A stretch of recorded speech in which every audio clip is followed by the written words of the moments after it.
Israel Iran இடையிலான போர் தீவிரமடைந்திருக்கும் நிலையில் ஈரானின் உச்ச தலைவர் எங்கு மறைந்திருக்கிறார் என்று தங்களுக்கு தெரியும் என்றும் உடனடியாக சரணடைய வேண்டும் என்றும் அமெரிக்க அதிபர் ட்ரம்ப் எச்சரித்திருக்கிறார். ஈரானின் அணுசக்தி திட்டம் ஆபத்தானது, அது இஸ்ரேலுக்கு மட்டுமின்றி உலக நாடுகளுக்கும் அச்சுறுத்தலானது என கூறி ஈரான் மீது இஸ்ரேல் தாக்குதல் நடத்தி வருகிறது. பதிலுக்கு ஈரானும் இஸ்ரேல் மீது கடும் தாக்குதல் நடத்தி வருகிறது. மத்திய கிழக்கில் உள்ள இந்த இரு நாடுகளுக்கு இடையிலான தாக்குதல் 5 நாட்களை கடந்துள்ளது.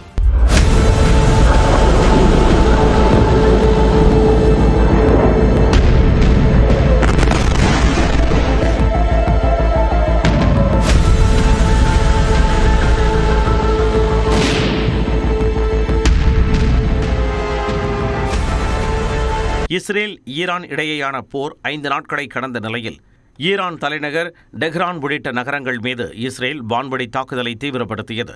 டெஹ்ரானில் இராணுவ கட்டுப்பாட்டு மையத்தில் நடத்தப்பட்ட தாக்குதலில் முக்கிய தளபதிகளில் ஒருவரான அலி சட்மானி உயிரிழந்தார். ஏற்கனவே இராணுவ தளபதியாக இருந்த கோலம் அலி ரஷீத் கொல்லப்பட்ட நிலையில் கடந்த 13ஆம் தேதி அலி சட்மானி புதிய தளபதியாக பொறுப்பேற்ற நிலையில் அவரை கொன்றுவிட்டதாக இஸ்ரேல் அறிவித்துள்ளது. ஈரானின் முக்கிய தடங்கள் மீது குண்டு வீசி தாக்கும் வீடியோ காட்சிகளையும் இஸ்ரேல் வெளியிட்டுள்ளது. மேலும் ஈரானில் உள்ள அரசு தொலைக்காட்சி மீது நேற்று முன்தினம் இஸ்ரேல் நடத்திய தாக்குதலில் தொலைக்காட்சி செய்தி ஆசிரியர் உட்பட 2 பேர் கொல்லப்பட்டனர். இதற்கு கண்டனம் தெரிவித்துள்ள ஈரான் வெளியுறவுத்துறை அமைச்சர் அப்பாஸ் அரக்சி தொலைக்காட்சி நிலையம் மீது தாக்குதல் நடத்தியது கோழைத்தனத்தின் உச்சம் என்று சாடியிருந்தார்.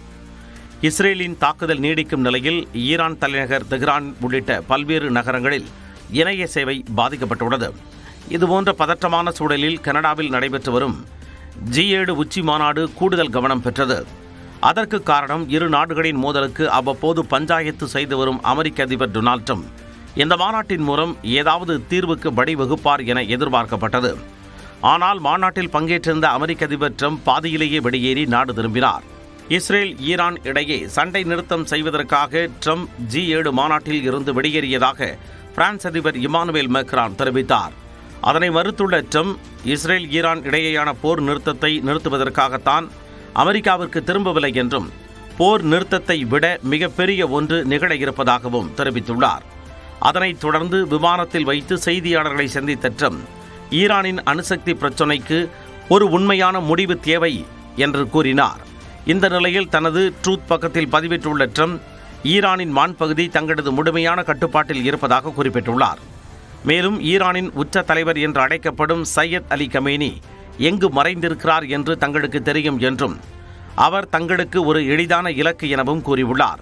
எனினும் மக்கள் உயிரிழப்பதை தாங்கள் விரும்பவில்லை என்றும் கமேனியை கொல்லப் போவதில்லை என்றும் தெரிவித்துள்ள ட்ரம்ப் அவர் நிபந்தனையற்ற முறையில் சரணடைய வேண்டும் என்று அறிவுறுத்தியுள்ளார். இதனிடையே மத்திய கிழக்கு நாடுகளுக்கு கூடுதல் போர் விமானங்களை அமெரிக்கா அனுப்பி வைத்துள்ளது. இந்நிலையில் பயங்கரவாதத்தின் மையமாக ஈரான் இருப்பதாக G7 தலைவர்கள் குற்றம் சாட்டியுள்ளனர். G7 உச்சி மாநாடு கனடாவில் நடைபெற்றது. இதன் முதல் அமர்வில் பங்கேற்ற உறுப்பு நாடுகளின் தலைவர்கள் இஸ்ரேல் ஈரான் இடையிலான மோதல் குறித்து கூட்டறிக்கை வெளியிட்டுள்ளனர். அதில் G7 தலைவர்களான தாங்கள் மத்திய கிழக்கில் அமைதி மற்றும் ஸ்திரத்தன்மைக்கான உறுதி நிலைப்பாட்டுடன் இருப்பதாகவும் மீண்டும் வலியுறுத்தியிருப்பதாகவும் இஸ்ரேல் தன்னைத்தானே பாதுகாத்துக் கொள்ளும் உரிமை கொண்டுள்ளது என்றும் கூறியிருக்கின்றனர்.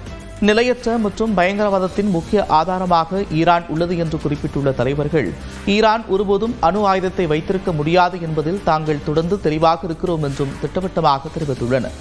சர்வதேச எரிசக்தி சந்தைகளுக்கான தாக்கங்கள் குறித்தும் விழிப்புடன் இருப்போம் என்றும் கூட்டறிக்கையில் தெளிவுபடுத்தியுள்ளனர்.